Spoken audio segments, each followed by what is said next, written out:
Welcome to Lifespring Church. We hope you enjoy this message. To find out more about Lifespring Church, head to linktr.ee/Lifespring UK. Gospel service. I've got a glam Pam with us today, I must admit. I knew Angela was going to dress up, so you'll notice no holes in my jeans, and I've even got my shoes on today, because I thought I'd better dress up a bit for this. But Angela, it's so nice to have you with us. And on Monday, I went to the Spring Inn with Angela. Not on a date, Lukash, don't worry about that. I wanted to find out Angela's story. So we sat for almost 2 hours, I think it was, and Angela's story is amazing. So if you're watching online, stop making a cup of tea, forget about the roast dinner for this next 20-25 minutes, because this is going to be amazing. And Angela, those heels, yeah, that's what I'm thinking. Can anyone else style out, how tall are they, 3-4 inch heels? Yeah, I mean, I got heels on my shoes today. Look, who's on the cameras? They're going to have to be close today. Angela's almost catching up with me. So I knew she'd be wearing heels, so I thought I'd wear my shoes with slight heels on today. But Angela, thank you for coming, and we know this is a powerful story, and James, stop talking. I know you're all thinking, so that's exactly what I'm going to do. So I've just got a few questions. I don't want to do much talking. I want Angela to do most of the talking. You'll all be pleased to hear. I don't want to do any talking. Yeah, I texted Angela this morning saying, I'm so buzzing for this service. And she said, could you be buzzing for me as well then? I'm like, yes, I can. So we're excited. But let's start. So I was going to say, what's your name? But I've said it about 20 times now. But Angela, I'm Cilla Black. What's your name and where do you come from? Okay, so my name is Angela Fernandez. I am originally from Leighton in East London. I am a daughter of 2 parents from the Caribbean in St Vincent. And yeah, that's it. I came to Reading because I met my husband and I settled in Reading in 2001. So, yeah, probably got a bit of a mixed accent going on. Yeah, wow. And most people will know that I'm a football man, a big Liverpool and Reading fan. Leighton. Are you a Leighton Orient fan is my question. I am not a football fan in any way, shape or form of anybody. So, yeah. Okay, well, we forgive you again. And but my cousin used to play for Leighton Orient back in the day. So, okay, so a soft spot for Leighton Orient, and we'll be praying for you later that you see the light. No soft spot. So you grew up in Leighton, mum and dad. Any brothers, sisters? Yeah, I'm one of 5, so I'm the second youngest. Yeah. Second youngest, so... Yeah. 3 brothers and 1 sister. Spoiled? No. Treated harshly because you were one of the youngest, or? Wasn't quite in the middle. I think my brother kind of messed it up when he came along. He was more spoiled. Yeah. And so Angela, so 5 of you, mum and dad, living in East London, Leighton's East London, yep. Did you grow up in a Christian household, I guess?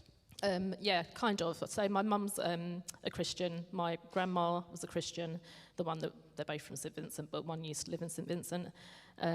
We were encouraged to go to Sunday school every Sunday afternoon at about 3 o'clock. So we walked down to church, me and my siblings, and I went to church in the evening, mainly with my mum. My dad has absolutely no interest in God whatsoever, never has, and yeah, I've kind of, it's a bit sad, I've stopped praying for him. Yeah, yeah. So, and then I decided myself that, I believed in God and Jesus, and started a relationship with him myself. Wow. So when did you decide to make that? Like lots of us, we're blessed here at Lifespring to have a wonderful kids work, and often the kids are here because they come with mum and dad, or hopefully they've come off the streets and the clubs we do, etc. But when did you make that decision for yourself, Angela, I guess is what I'm asking? Probably early teens, maybe sort of 11, 12, which is actually the age of my son at the moment. You stand up, Earl. Oh, He'll love you doing sorry, this. Earl. This is Angela's son. Hello, 11, 12. So that sort of age. Wonderful. I think the way I remember it is I went to Billy Graham conference, like thousands and thousands of people were there. I don't know what year it was. And I did make a sort of public declaration then to follow Jesus. Yeah. Awesome. I love Billy Graham. So in the 1990s, so you made your commitment there. When did you get baptized? What was your education like? Education, I did normal up to secondary school, then I failed a lot at college, and then I went and did my nurse training, and then I went to train to be a midwife, so quite a bit of education there. Wow. What was the other question? Baptism. I think I was about 16 or 17 when I got baptised, and there was a big group of us from my church in the youth that got baptised at the same time. Awesome. So baptised at 16, 17, university to do midwife stuff. I mean, I don't know why you'd want to do that, but we're glad that you do. I've got another trainee midwife in the house at the moment. My oldest daughter's training to be a midwife now as well. Wow, so yeah. She'll qualify this year. That's incredible as well. Yeah. Well done, Naomi. That's awesome. So, relationships, boyfriends, etc. Well, anything to tell us about there? I have to say yes, don't I? Yeah. Yeah, well, that's kind of quite an important part of the story today. Yeah, so I met my late husband when I was probably nearly 20. I think I was about 19. He came to live in London and stayed at our house, and that's how I got to know him. Had quite a long sort of relationship before we eventually got married when I was 26. Oh gosh, I'm giving away my age now. And then, so in 2001, I qualified as a midwife, got married, had a baby, and moved into my first house. So within about the space of 3 months, it was just crazy. Wow, and so I'm just trying to work out, not that I wasn't listening, but in 2001 you were 26. Oh, shush. So, oh, sugar, sorry, I'm just, sorry, I'm thinking out loud. No, I'm obviously listening to the story. So 26, you got married, you moved house, etc., etc. What did your husband do as a job? Was he a Christian? Yeah, so my husband was a chartered accountant. Yes, he was a Christian. He was quite active in the church. He used to lead up the youth and do Sunday school, teach Sunday school and stuff. Yeah, he was a Christian. We were both Christians. And we used to go to church together, just in Tilehurst, actually, just sort of at the, in between the Tilehurst and Reading Road. In Tilehurst and, what road are we on now? Oxford Road. Sorry. Yeah, so we used to go to Argyle Community Church. It used to be called Argyle Chapel. So probably went there from when we were courting, actually, so a really long time. But then after he died, we stopped going as a family because it was quite difficult. Yeah. So you're married, going to Argyle. Obviously, we heard about he's just stood up and gave us a wonderful spin. Any other children? Yes, I've got 2 other children. There's Naomi. I'm not going to tell you her age because then you'll guess my age. And there's Isabella, and there's 3 years in between them. So they're my other 2 children. So Naomi, Isabella, and wonderful names, wonderful people, to be fair. So you go to Argyle Church. Did you have a role in the church at Argyle as well, Angela? Yeah, I used to lead the worship at church occasionally, sort of had a rota, so we'd take it in turns, a bit like here. I was quite active in that. Oh, wonderful, wonderful. And then I've got in my notes here, 2012. What happened in 2012? I've got in my notes, you moved house. Yeah, a lot happened in 2012. So, where shall I start? Yeah, we moved house in July 2012 from a sort of 3-bedroom house into a nice big 5-bedroom house in Burfield. And I was going through some difficulty at work at that time as well as a midwife. So I'd been off work for probably about 6 months. So I had that going on as well, and I was due to go back to work on the day or the night that my husband was found dead. So, wow. Yeah. Wow. So nice holidays. Lovely holidays. I know these chartered accountants like to spend their money. There's a few of them in my life group. They're very generous as well. So 3 kids, living a high life, 5-bedroomed house in Burfield, going on holidays. Now, there was an unexpected turn of events I've put here. Can you tell us a bit about that, Angela? Yeah. Before I tell you about the unexpected turn of events, I must say that about 6 weeks prior to my husband dying, which I'll go into in a minute, I had this feeling that life just was too good to be true. And I really believe, looking back, that it was actually a prompting from Holy Spirit telling me that, kind of preparing my heart for what was to come. And I always used to say, you hear people saying, I wish I had a crystal ball. Well, after he died, I was like, I'm so glad I didn't have a crystal ball, because I don't know how I would have coped with what was going to unfold in our lives. It would have been even harder than it actually was. So we'd been on holiday. I said about holidays and how good everything was. So we'd been on holiday, we'd moved house. We'd been on 2 holidays, actually. One with my husband's parents to celebrate him turning 40. And then we went straight to Barbados shortly after and had another holiday. Then we came back to England and had some family over from Barbados to stay with us, celebrated Elle's birthday. He just turned 3. Kids were starting, Naomi was starting at a secondary school in the September, so there was loads going on. 9 days after Elle's 3rd birthday, it was on a Monday morning, it was half term.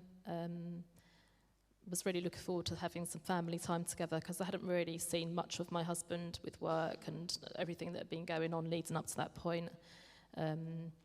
He looked really unkempt actually on that morning, and I said, "Oh, are you going to work looking like that?" Looked like he needed a shave. He looked really just not himself.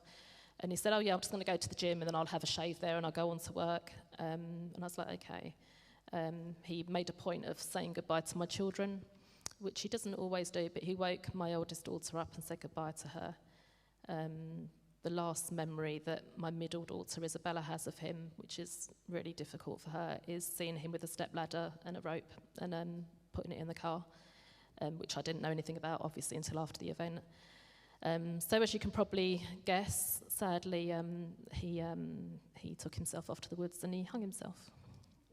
Wow, so absolutely words can't even describe how heartbreaking that must have been for you guys, and so horrendous and so tough. How did you process stuff, Angela, I guess is a good question, because, you know, what I really do want to hear is Angela is sat here now, madly in love with Jesus, with a wonderful family, doing wonderful things from God. How did you get there? No, that's not my question. How did you process everything which had happened during that day? How did I process it? I think minute by minute. You can't. You don't have a choice. You just go with it. You just roll with it. There is no way of coping with it. There is no way of what's the right thing to do, what's the wrong thing to do. You just feel your way through it, and it was immensely difficult. I mean, the impact that it had not just on us as a family, but on, you know, people that my husband knew, obviously my parents-in-law, his siblings, cousins, friends, you know, the effects are far-reaching, people in the church community. So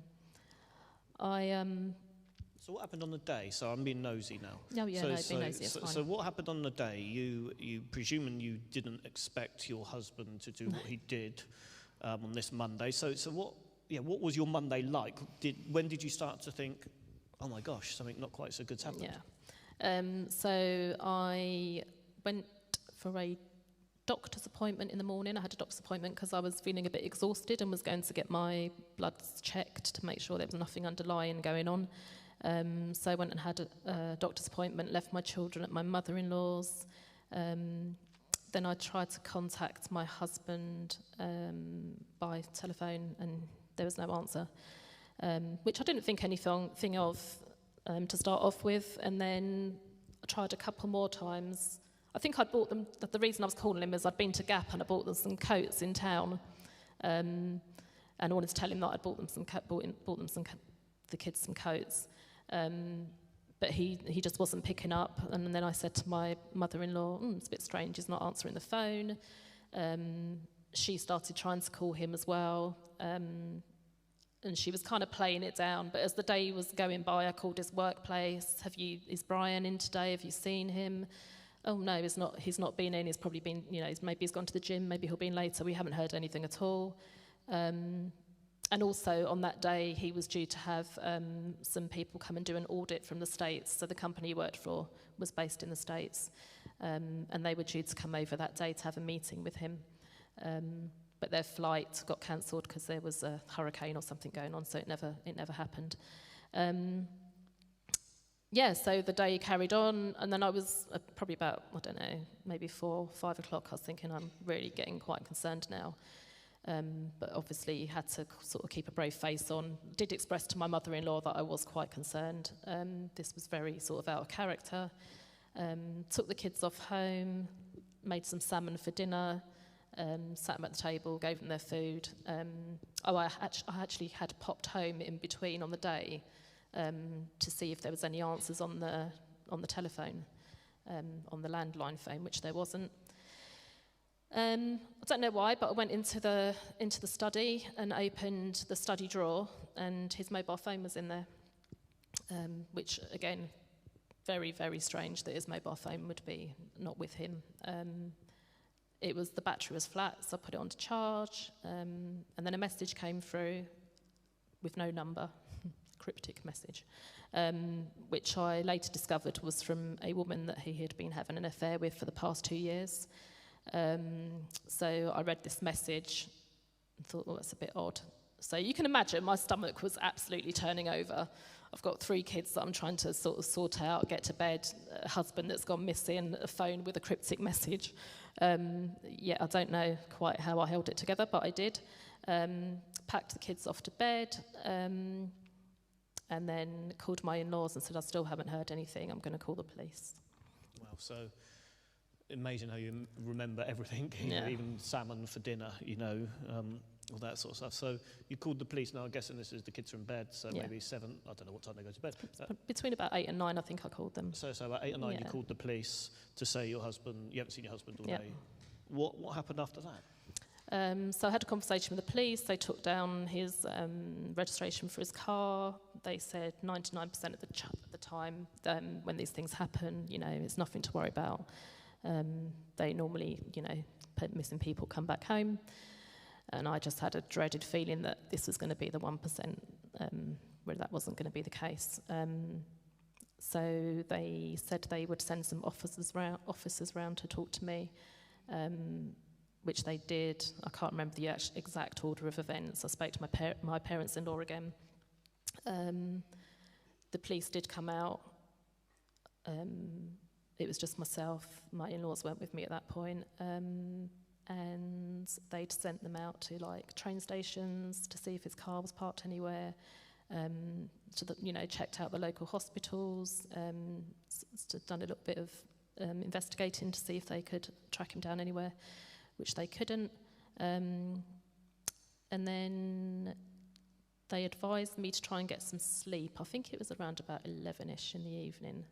It might even have been later, I can't remember. And I thought, okay, I'll try and go lie down. I remember sitting by the fire. We had a massive Inglewood open fireplace, and I was just sitting there on the rocking chair, just waiting for news. Eventually, took myself off to bed.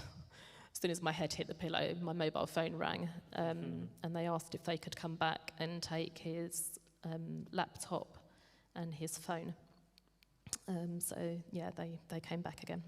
Wow, so they came back, and then early hours of the morning, you're still not 100% sure, although I presume you're thinking worst case scenario in the back of your head. How did you actually find out that what happened, Angela? So he had just bought a new iPad a little while, a couple of weeks or months or whatever before. So I happened to have the box for the iPad, and it's obviously got a number on it, very clever, Apple, that you can track devices. So they actually took down the number from the box, and they used the Find Me, app or whatever it is, to find him. I could hear them on their walkie-talkies, their headsets. They sort of left the room and said they'd be back. They basically found him because they tracked where the iPad was. They found the car, and they used helicopters and a sniffer dog, and they found him. So they sort of left the room for a bit, came back in, and said, we're sorry, we've got some bad news. And I said, I already know he's dead, because I just knew he was dead. And with that, I said, could you tell my in-laws? And they said, we're really sorry, we can't do that. You need to do that yourself. So I then had to make a phone call, and that was the hardest thing I've ever had to do. Breaking the news to his mum over the phone. and there's just this blood-curdling scream from his dad in the background.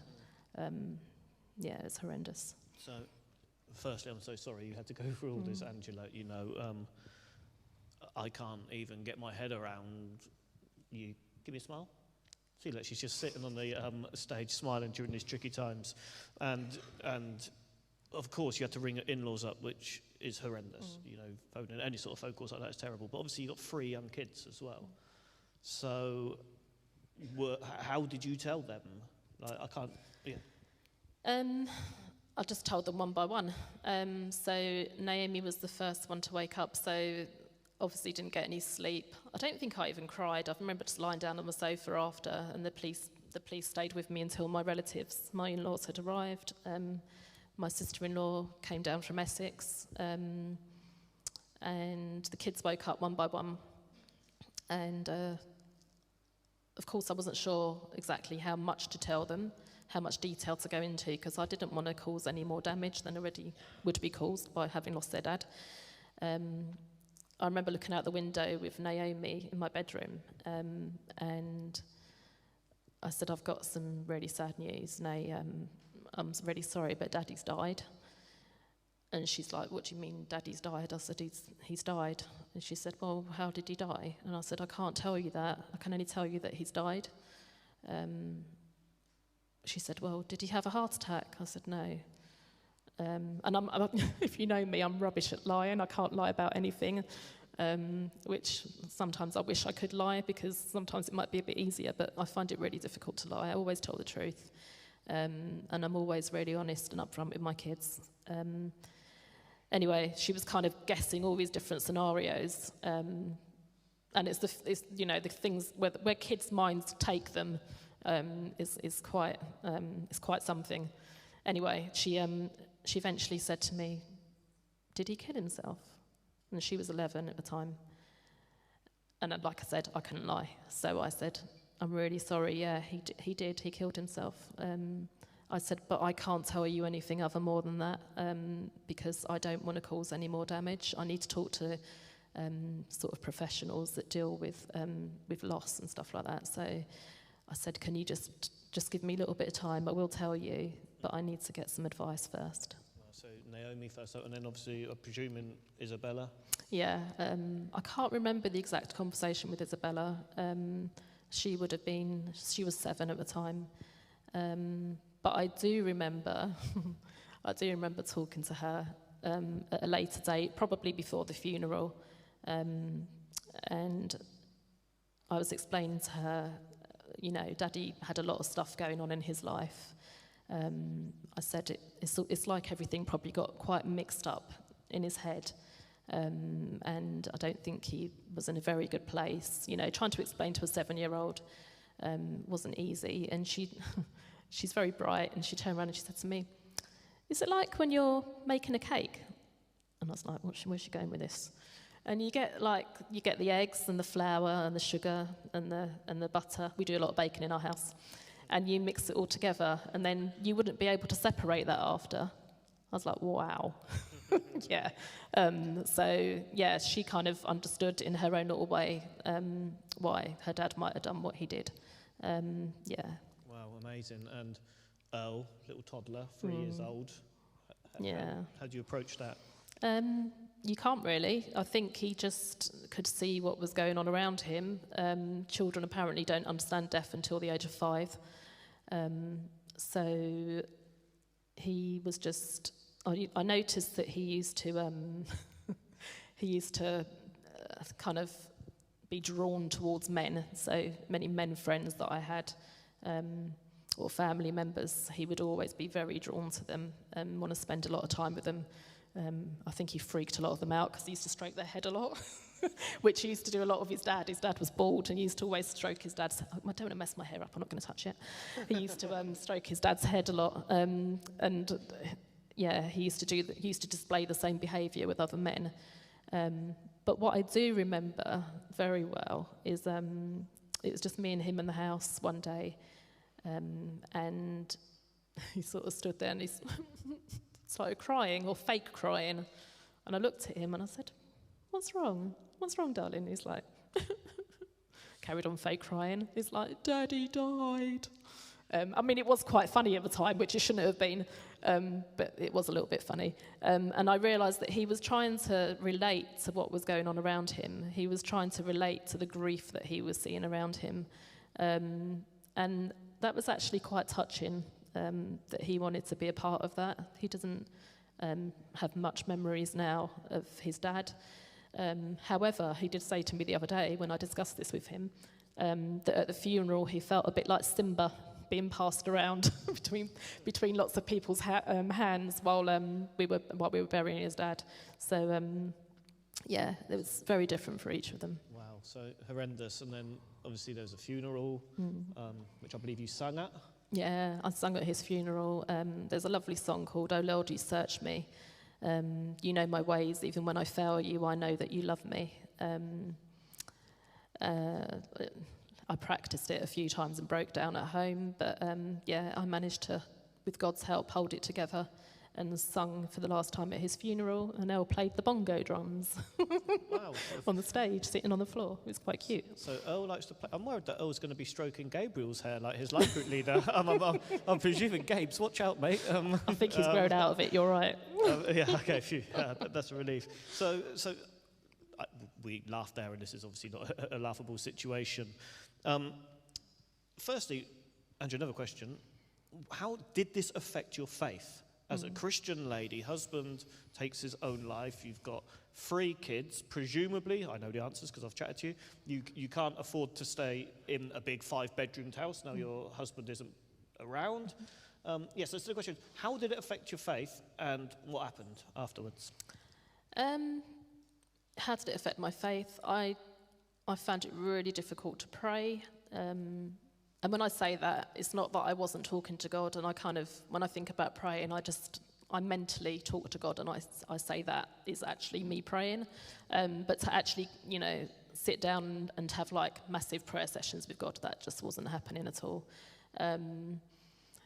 I always had it in my mind. I'd had a couple of sort of rocky patches in my marriage where I had discovered that my husband had had affairs in the past. And had decided to stay with him and thought that was all behind us.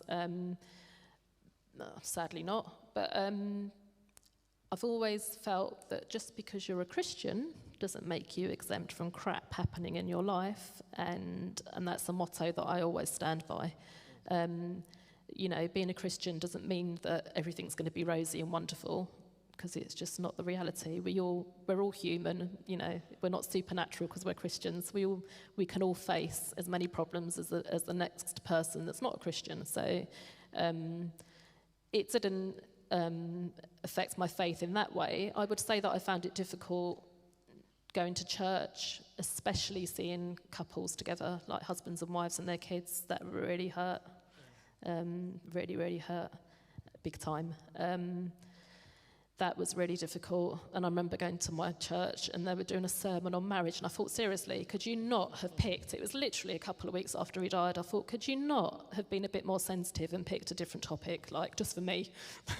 That was really hard to sit through that.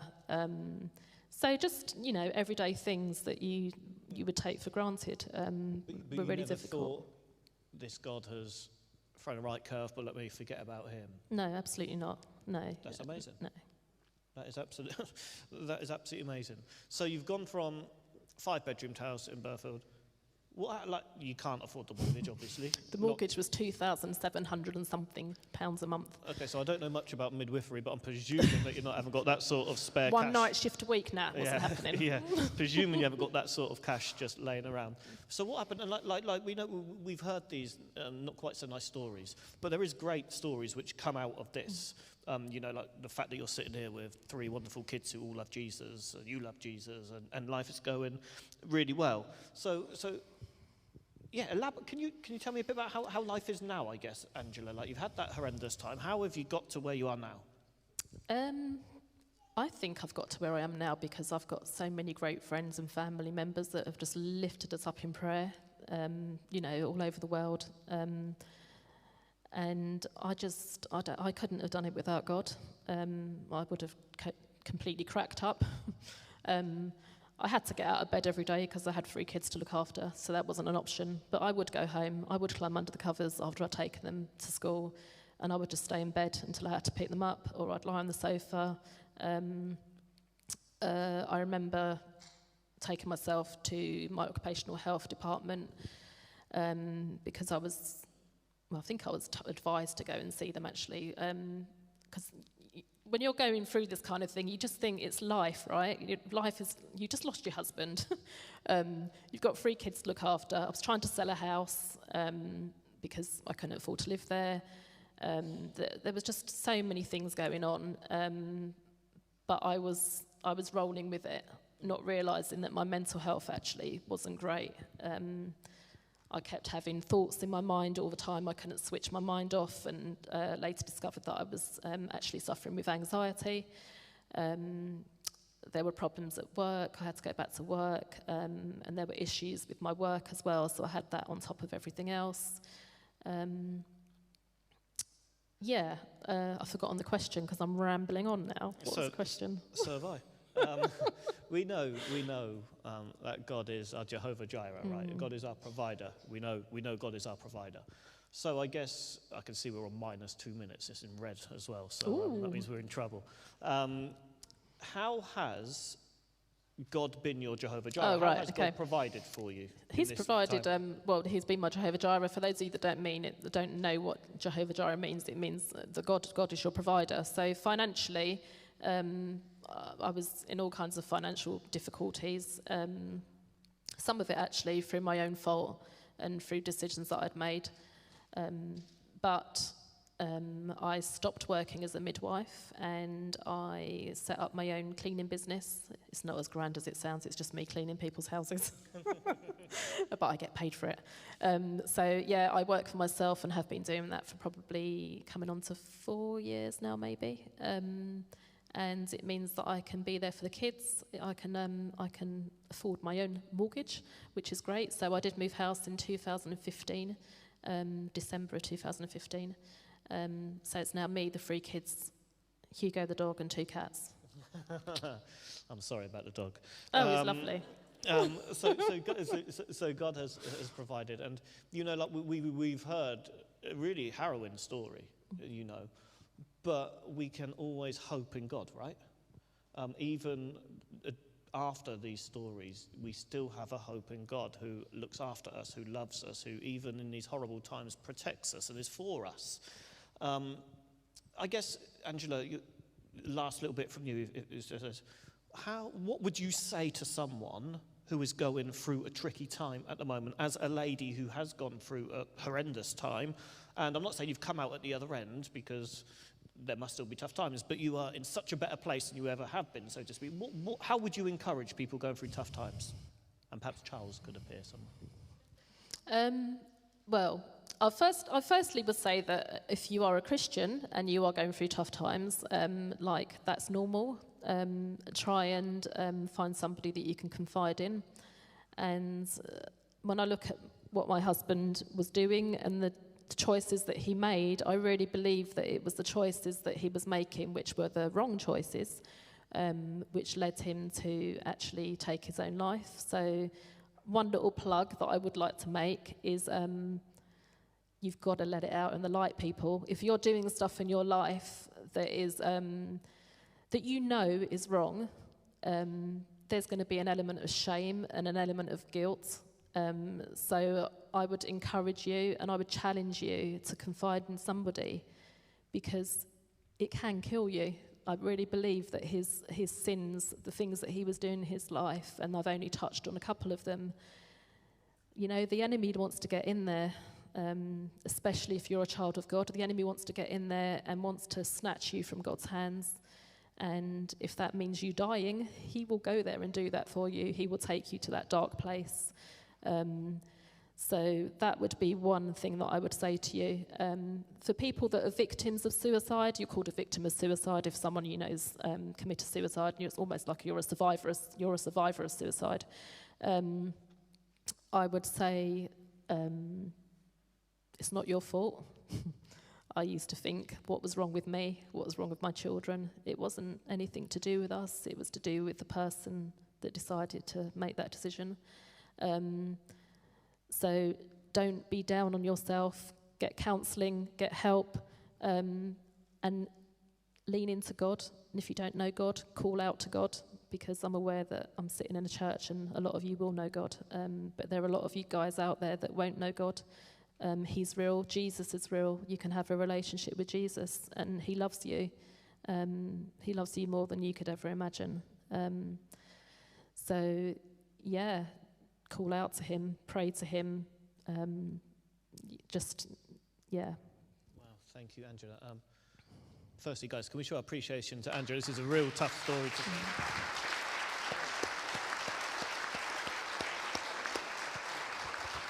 Sorry, just one little bit of scripture that I wanted to share. How dare you do a scripture in the church, Angela? We're all upset. No, please share. It's from Habakkuk chapter 3, and it's verse 17 to 18.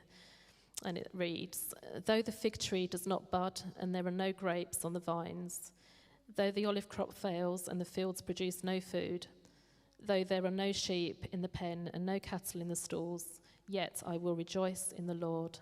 I will be joyful in God, my Saviour." It's a choice. You know, we go through crappy times in life, but it's a choice. You can choose.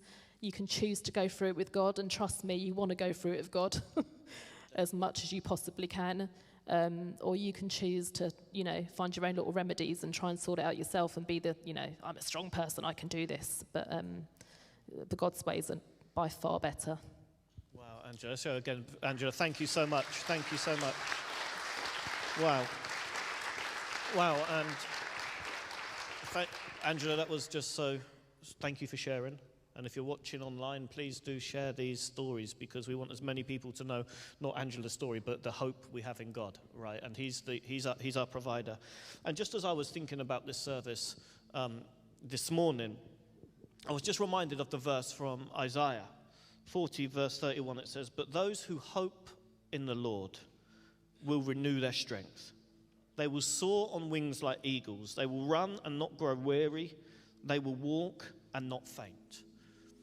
I just want to say that just one more time, guys. Isaiah 40, verse 31 says, "But those who hope in the Lord will renew their strength. They will soar on wings like eagles. They will run and not grow weary. They will walk and not be faint." And I was having a little goosey at some of the translations even this morning. And some of the translations say those who trust, those who hope. And guys, I want to encourage you this morning, whatever you're going through, however tough it is, hope and trust in God, because he is the one who will give you strength. He will help you persevere. He will help you conquer. It says in these scriptures, I'm just paraphrasing, but he will refresh you. He will help you overcome. I can promise you that if it wasn't for God, Angela would not be sat here now, because he is the person who got Angela through it.